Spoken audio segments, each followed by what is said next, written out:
You're listening to Shoe In, covering the ins and outs of all things footwear, from sneakers to heels, loafers to slippers, and every type of shoe in between. Brought to you by the FDRA, the Footwear Industries Association focused on retail, trade, politics, and fashion, helping create and enhance conversations on all things footwear. And now your footwear insiders, Matt Priest and Andy Polk. Welcome back to the show, everybody. Today, we're just going to jump right into it because there's a ton of disruption, a ton of turmoil across our supply chains, in the stock markets, in China's stock markets, in the retail sector. I mean, in the U.S. sector, in terms of stimulus running out or our programs ending, unemployment benefits ending, there's all this churn that's happening. And one of the great things about the Shoe and Show is bringing in experts and industry veterans to share their perspectives and what's happening. And I should also mention M&As. I think M&As are going to substantially, increase. So Matt, as we tee this up today and just jump into these topics really quickly, who do we have on the show today to kind of talk about some of this stuff?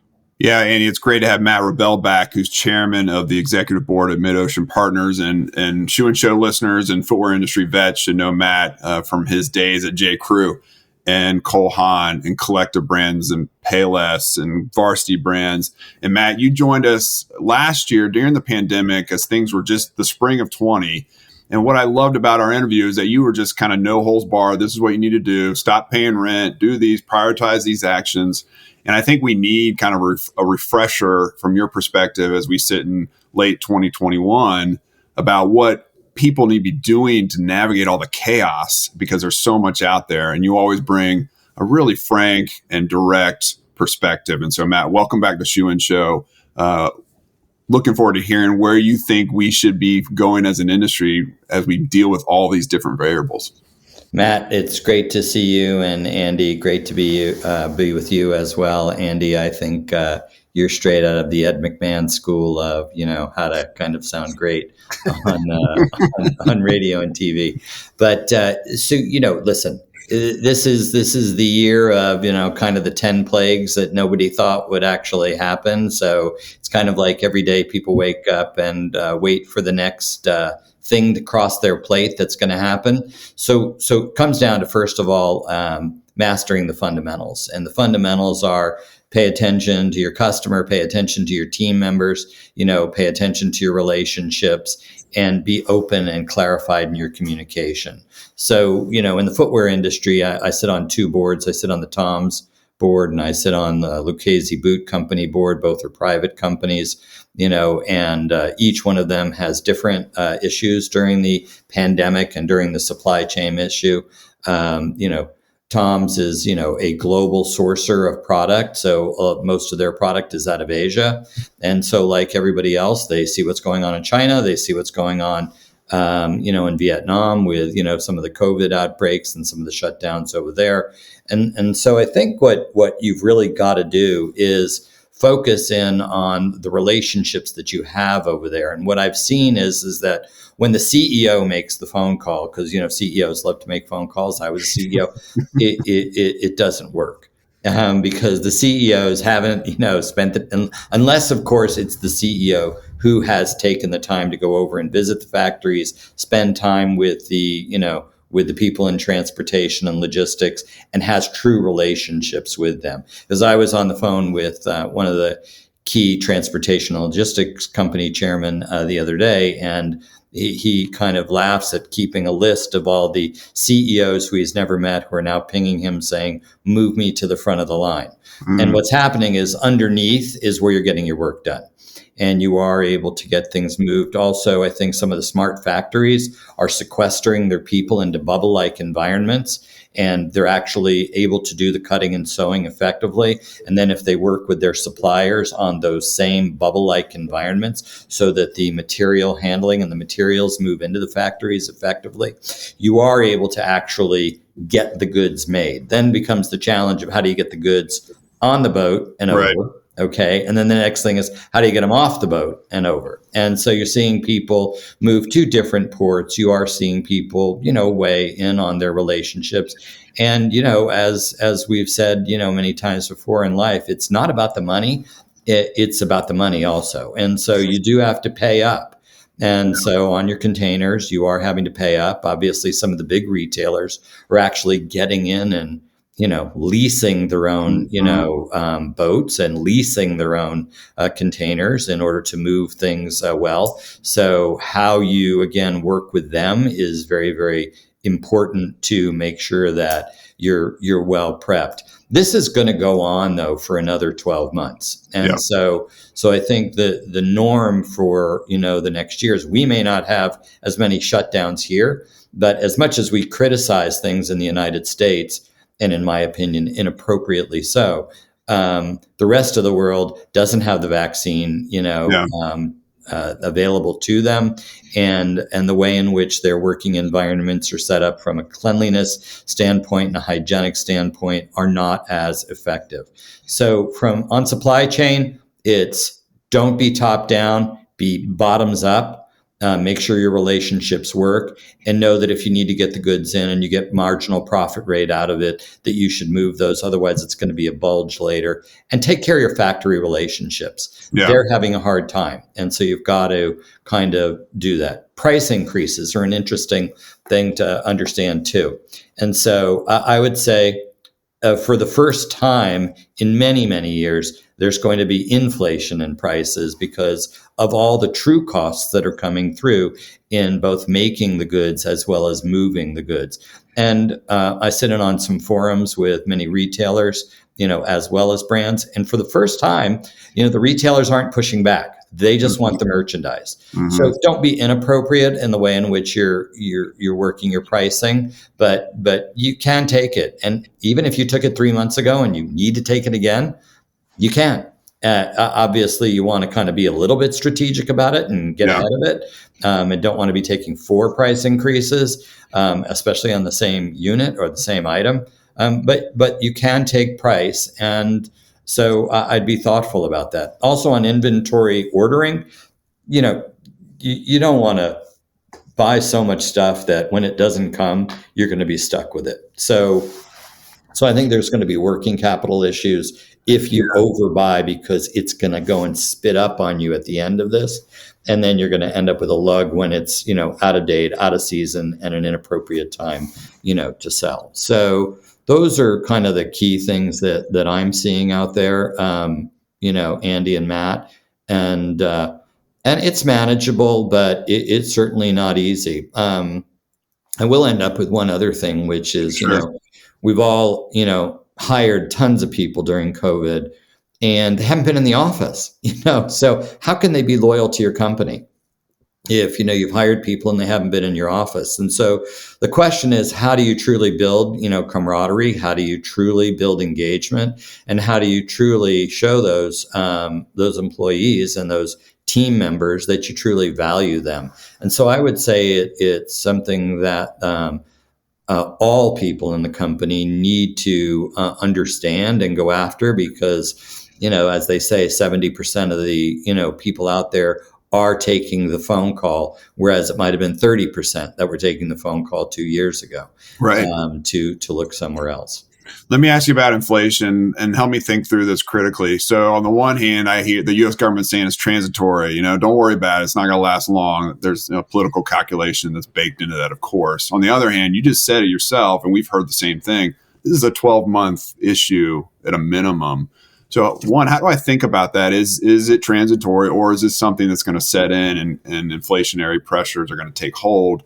On the other hand, the silver lining is on the retail side, a lot less discounting, a lot more, a lot less markdowns. So you're grabbing full price for the first time in a long, long time. How do you kind of balance that out in your mind, Matt, and kind of help us think through the best ways to digest each of those pieces of information? It's according to how you define transitory. So, right. So I'll start off with on goods for resale. I believe you're going to have inflation that these price increases will stick at the wholesale level for a period of time. Then I believe you're going to go, flat for a period of time after that. So I think we're going to have a bulge up, for the next 12 months because you got to cover your costs. And I think it'll be accepted. And then I think, 12, 18 months from now, you're going to go back to, there will be discounting, there will be margin give back on the other side. So it's really just a matter of shifting which side the margin give back is on. And so I think you will end up having some margin give back on the other side at the consumer level, because then they'll stop as goods start to roll again. Then there'll be an adequate supply of goods. Then there will be more discounting. Then there will be more give back, and then there will be some price degradation that will happen, not in the initial price offered, but in the actual price sold. So I do believe from that standpoint, over a 2-year time period, it is actually somewhat transitory, although you're taking a step function up that will not, in my opinion, at the wholesale level, go backward that easily. Then in terms of, how you, think about that, I would just say that the other thing that I would work on now is a true deflationary aspect of the way you can do business today, and that's technology. And everything about technology, if invested wisely and thoughtfully, should be deflationary to your costs and should take costs out. You just have to be thoughtful and appropriate about how you're doing that, because all aspects of supply chain to consumer engagement to sales to customer service, there are tools out there today that will take costs out. And with prices, going up for what we pay, hourly or people who are on a wage-based employment contract, those are up. And so therefore the investment in technology will pay more clearly.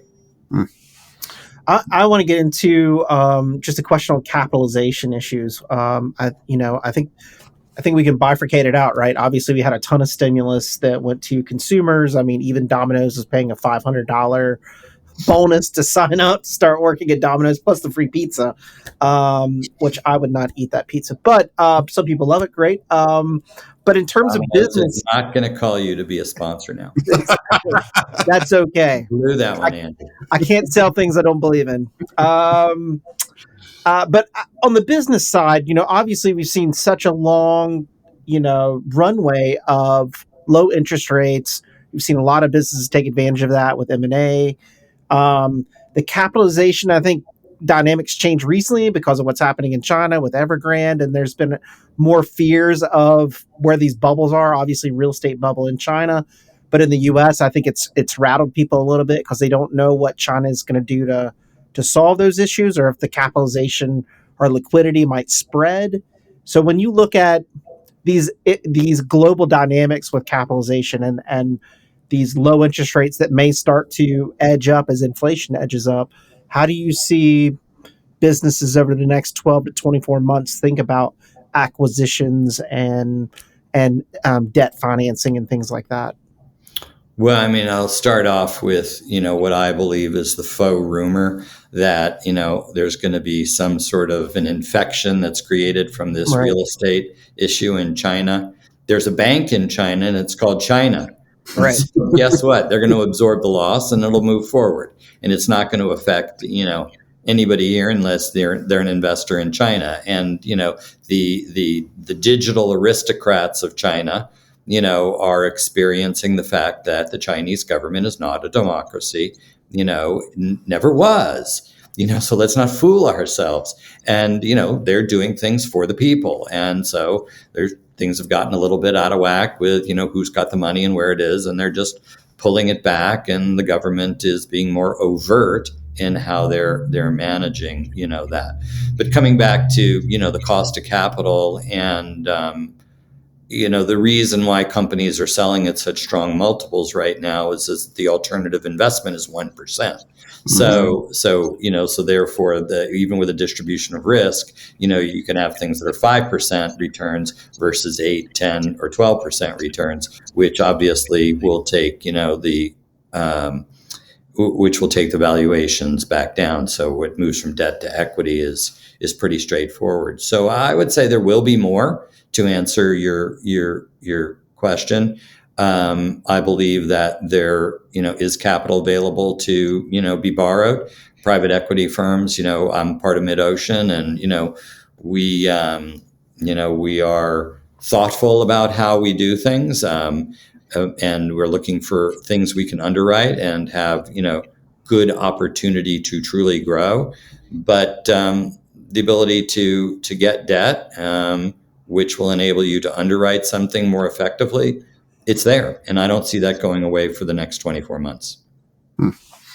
So we want to be cognizant of your time, Matt. We said that we'd keep this tight. As you look into 22, last question, any of the variables changing? We talked about the supply chain being a year-long thing. When is the light at the end of the tunnel on some of these plagues, as you referenced at the start of this? Also on the consumer side too, like, is consumer demand going to stay robust like it did this summer, or is it going to taper?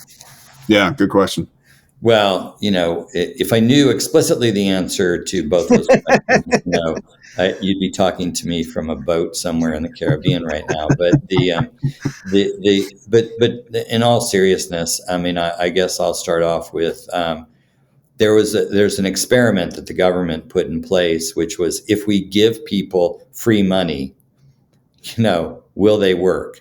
The answer is no. So if it's an A/B test, we should go back and understand that it failed. Unfortunately, I'm not sure that the government, from a political standpoint, has understood that, giving out free money is ultimately not sustainable and not long-term good. And that, you see restaurants, you see retail stores changing their hours, changing the way they're doing things, and not able to actually find, employees, whether it's at a bad pizza joint, as Andy referred to, or somewhere else. I think it's a rocky road. I think that the consumer will remain fine, but we're having such choppy weather in all of the dynamics that are going on. Supply chains will not be the same. They're going to be disaggregated and different. Cost of labor is going to be different. Cost of, having people in a shoe store, actually measure your shoe, measure your foot and put on a shoe. It's different. And so I think we have to kind of just realize we must embrace the tools of technology.